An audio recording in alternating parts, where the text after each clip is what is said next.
All right, so this video was actually filmed like a month ago, and one of our stars, Wyatt Ross, asked me today, when am I uploading the video? And I was like, oops, kind of forgot about it.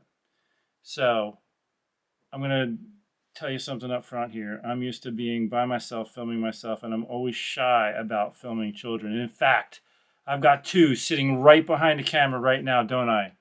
Yeah. Yeah. And so you're going to see a horrible video job from me in this as far as incorporating other people. Noted, so that next time I do a little better with that. But let's get into some of the footage, and then I'm going to break in and share some of the comedy of errors that took place that wasn't on film. Welcome to the Father-Son Camp Out series. Here is your stars, Jacob and Wyatt and Nathan. And I'm your friendly host, Sean McVeigh with Sean's Outdoor Adventures. We, as you know, if you follow my channel, we got this piece of land last year. And Nathan and I were in here the other day with his tractor. And he so graciously prepared our new campsite. And now we're putting some of the finishing touches on it.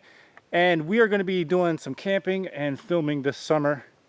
And I'm going to pause for right now so we can keep getting camp set up. But this is the introduction. All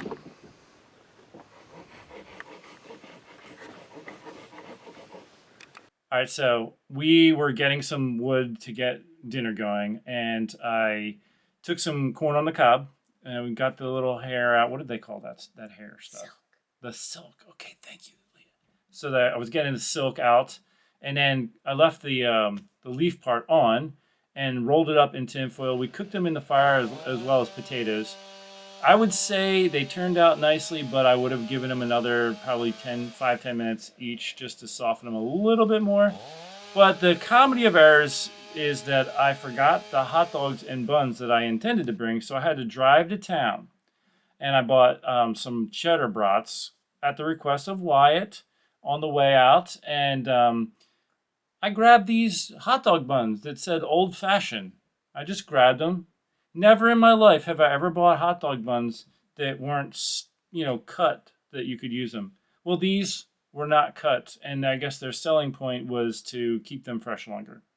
So not only did I forget the main part of the meal, but when I tried to replace it, I bought buns that we had to aggressively tear open and made a mess out of. Cooking footage.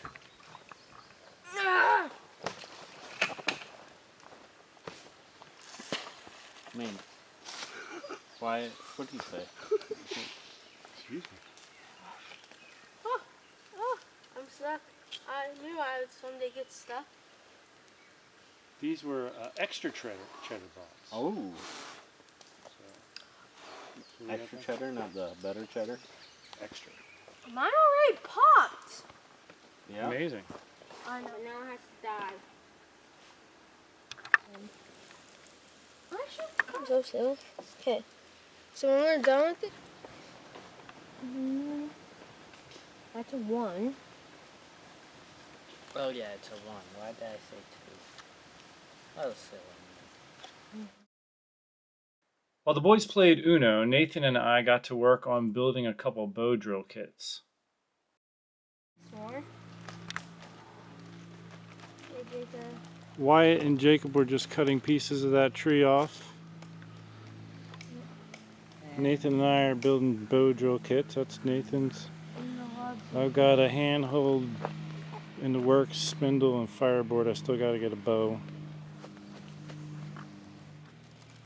They're moving into the s'mores making component of the evening.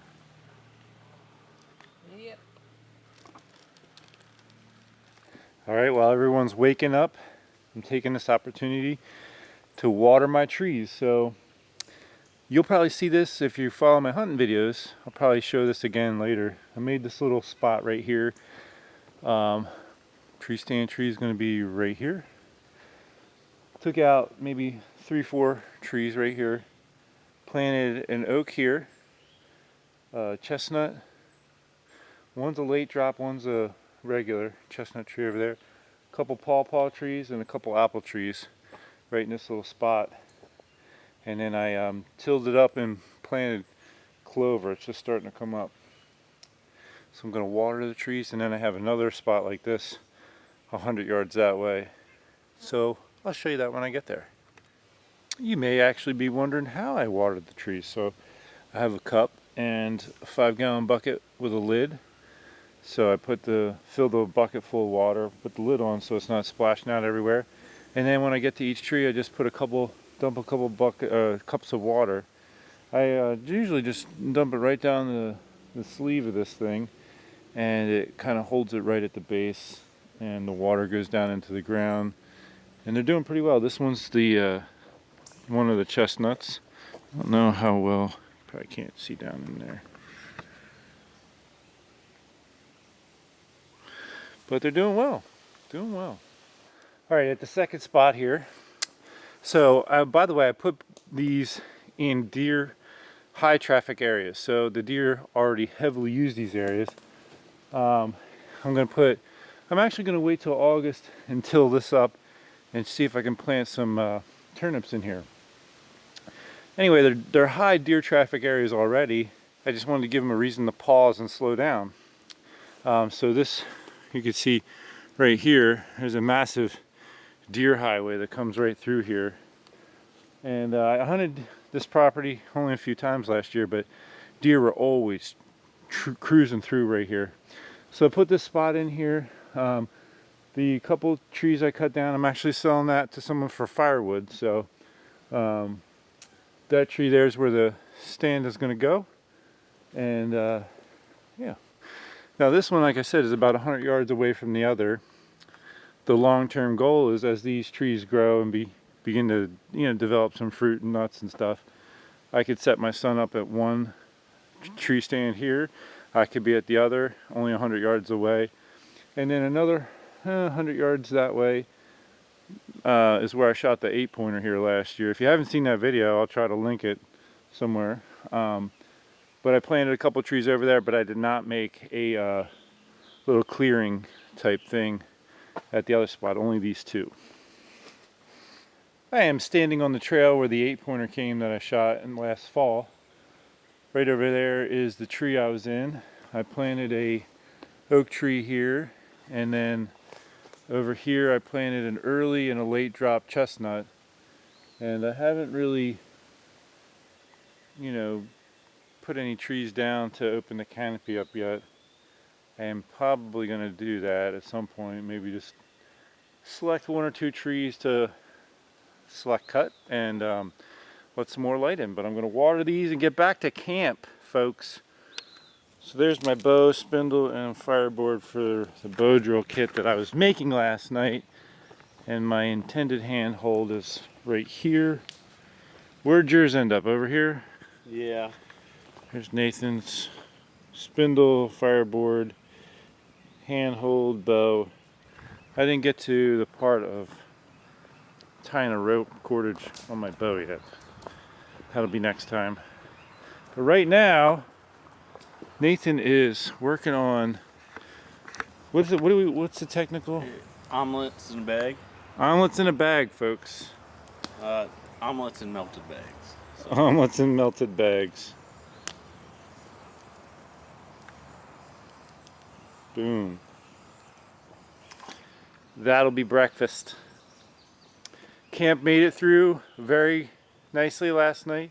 We had the massive football game right here till dark, till we literally couldn't see, and of course the adults won. Hey, we had lots of penalties on the adults. Yeah. Like 20 million. False penalties. All right, I'm putting this away so we can get this breakfast stuff ready. All right, Nathan, give us a rundown on how the eggs in a bag taste this morning. They're good. They're hot. They're cheesy. Delicious. Delish. No clue. Look at that. You can see it, but you can't realize how good it tastes from your vantage point. We're also going to make cinnamon buns. Put them on these guys. Cook them 5 minutes aside.